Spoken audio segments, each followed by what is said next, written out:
Il doit y avoir encore des retardataires. Et honnêtement, j'en fais partie, qui n'ont pas finalisé tous leurs cadeaux de Noël. Pour vous donner quelques idées, nous vous retrouvons, Frédéric Elion, dans un magasin de jouets. On est d'accord, il faut quand même se dépêcher. Oui, effectivement, Noël approche à grands pas, hein. C'est dans un peu plus d'une semaine et les enfants sont forcément un petit peu impatients de savoir ce que le Père Noël leur a amené et va leur amener sous le sapin. On va les aider, on va leur donner quelques tuyaux pour savoir. Nous sommes ici au magasin Jouet Club à Fontvieille avec la gérante Sylvie Boveni. Bonsoir. Bonsoir. Bon alors dites-nous un petit peu les tendances de cette année, quels sont les cadeaux, les jeux qui sont partis comme des petits pains finalement. Alors, beaucoup de produits Harry Potter qui a vraiment eu un succès fou, alors qu'il n'y a pas eu vraiment de sortie film ces derniers temps. Beaucoup de produits Harry Potter, aussi bien pour les filles que pour les garçons.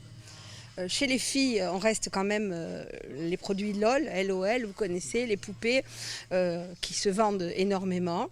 Lego toujours, aussi bien chez les filles que chez les garçons. Playmobil qui revient un petit peu en force alors qu'il avait été un petit peu boudé pendant quelques années. Mais globalement, dire qu'il y a une tendance particulière d'un produit particulier, non. Hormis une poupée de Hasbro qui a été en rupture quasiment tout de suite, on ne peut pas dire qu'il y a eu vraiment de grosses tendances. Un classique au fil des générations aussi qui cartonne, c'est toujours le jeu de société. Est-ce que ça fonctionne toujours? Ça se vend, mais nous ne sommes pas les plus gros vendeurs de jeux de société dans nos régions, hein.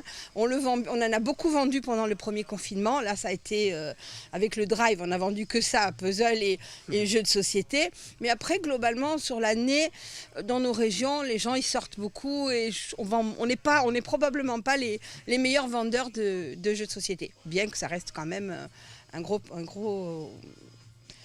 vente. C'est quand même une quinzaine de pourcents du chiffre d'affaires. La dernière semaine est traditionnellement la plus facile à gérer puisque les clients sont moins exigeants et prennent ce qu'il reste. Grâce à l'application Carlo, une nouvelle clientèle est également venue au magasin cette année. C'était un reportage de Frédéric Elion qui a dû certainement prendre le traîneau du Père Noël pour aller aussi vite.